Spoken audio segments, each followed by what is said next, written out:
कि पंजाब में कहीं ना कहीं भारतीय जनता पार्टी इस कोशिश में जुटी हुई है कि किसी तरीके से यहां पर भी लोकसभा की जो 13 सीटें हैं उस पर कब्जा किया जा सके और उसे जीता जा सके। और इस वक्त मेरे साथ पंजाब बीजेपी के महासचिव भी है, क्योंकि बैठकों का दौर पंजाब में लगातार जारी है। आज भी बैठकें यहां पर होनी है। पंजाब बीजेपी के महासचिव अनिल सरीन जी हैं, इनसे ही देखिए हम जानने की कोशिश करेंगे कि आखिरकार उस बैठक में क्या रहने वाला है।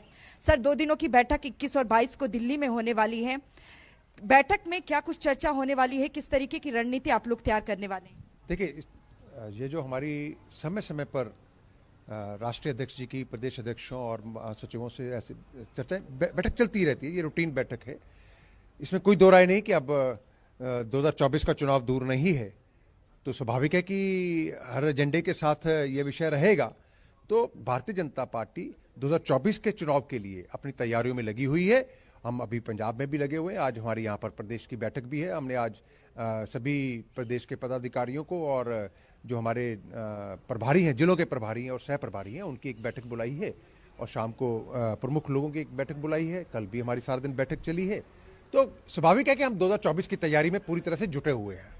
सर, ये माना जाए क्योंकि विकसित भारत संकल्प यात्रा जिस तरीके से चलाई जा रही है, जहां बीजेपी की सरकार नहीं है वहां पर भी, तो ऐसे में क्या इसको लेकर भी फीडबैक लिया जाएगा कि किस तरीके से यात्रा चल रही है? देखिए, विकसित भारत संकल्प यात्रा से हम लोगों तक जो लाभ भारतीय जनता पार्टी की नीतियां हैं, जो हमारी स्कीम्स हैं लोगों के वेलफेयर के लिए, उनको लोगों तक पहुंचाने का काम कर रहे हैं। जो लाभार्थी हैं उन तक वो लाभ पहुंचा, नहीं पहुंचा तो वहाँ उनको पहुंचाना, लोगों को ये बताना कि हमने क्या क्या स्कीम्स उनके वेलफेयर के लिए लाई हैं। ये सब जो है हमारी संकल्प यात्रा के माध्यम से हम लोगों तक पहुंच रहे हैं। हमारे कार्यकर्ता भी उसमें लगे हुए हैं, सरकार अपने स्तर पर लगी हुई है। तो हमारा जो विषय, जो हमारा हमेशा रहा है कि समाज की अंतिम पंक्ति पर जो व्यक्ति बैठा है उसको जो लाभ मिलना चाहिए वो हमें पहुंचाना होगा। पंजाब में एक विशेष परिस्थितियां हैं, क्योंकि यहाँ की जो आम आदमी पार्टी की सरकार है उसकी ये कोशिश है कि इसको किसी तरह से जनता तक जो केंद्र सरकार की सुविधाएं हैं, जो स्कीमें हैं, उनका लाभ जो है आम जनता तक ना पहुंच पाए। तो उसके लिए वो अपना कोई ना कुछ अड़चने डालते हैं। लेकिन सर, आरोप आप लोगों पर यह भी लग रहा है कि केंद्र सरकार फंड रोक रही है, इसलिए पंजाब का विकास नहीं हो पा रहा है। देखिए, आम आदमी पार्टी की एक फितरत है करना कुछ नहीं और केवल दोषारोप करना। ये केवल अपने मुद्दों से लोगों का ध्यान भटकाने के लिए, क्योंकि लोग इनसे बहुत खफा हैं। जो इन्होंने वादे किए थे वो नहीं किए, जो कहते हैं वो करते नहीं है। तो इस विषय से हटाने के लिए हर बार केंद्र के झूठे आरोप लगाते हैं। अभी आपने कल माननीय वित्त मंत्री निर्मला सीतारमण जी को सुना होगा कि 1104 करोड़ रुपया हमने नाबार्ड के माध्यम से पिछले मार्च से लेकर अभी तक उनको भेजा। ये कहते हैं हमारे को सहायता नहीं हुई। समग्र शिक्षा के अभियान के तहत इनको 900 करोड़ रुपए पिछले साल और इस साल 1200 करोड़ रुपया भेजा। ये एक्सेप्ट करने को तैयार नहीं है सच्चाई को।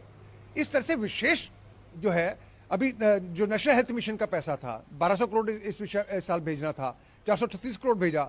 इन्होंने उसका दुरुपयोग किया और उसको सही मायने से इस्तेमाल नहीं कर रहे, केवल अपने पॉपुलिस्ट मेयर्स के लिए उस पैसे का दुरुपयोग कर रहे हैं।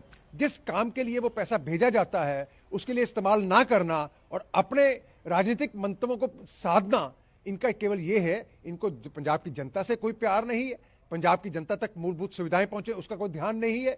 केंद्र से जो सहायता राशि आती है या जो फंड्स आते हैं, जिस पर्पस के लिए आते हैं, उनका इस्तेमाल उस पर्पस के लिए ना करके उसका दुरुपयोग करना अपने निजी स्वार्थों के लिए, अपने पार्टी को प्रोपोगेट करने के लिए, एडवर्टाइजमेंट पर लगाना, ये सब विषयों को जो है बड़ी गंभीरता से पंजाब की जनता ले रही है और इनको ये आने वाले समय में पंजाब की जनता सबक सिखाएगी। आखिर में सर ये भी बता दीजिए, पंजाब में तो आप लोग मजबूत स्थिति में है नहीं। 2 सीटें 2019 में जो लोकसभा की आई भी थी, 1 सीट में गुरदासपुर से आपके सांसद सनी देओल से नाराज चल रहे हैं लोग और जगह जगह उनके गुमशुदगी के जो पोस्टर हैं वो भी लग चुके हैं।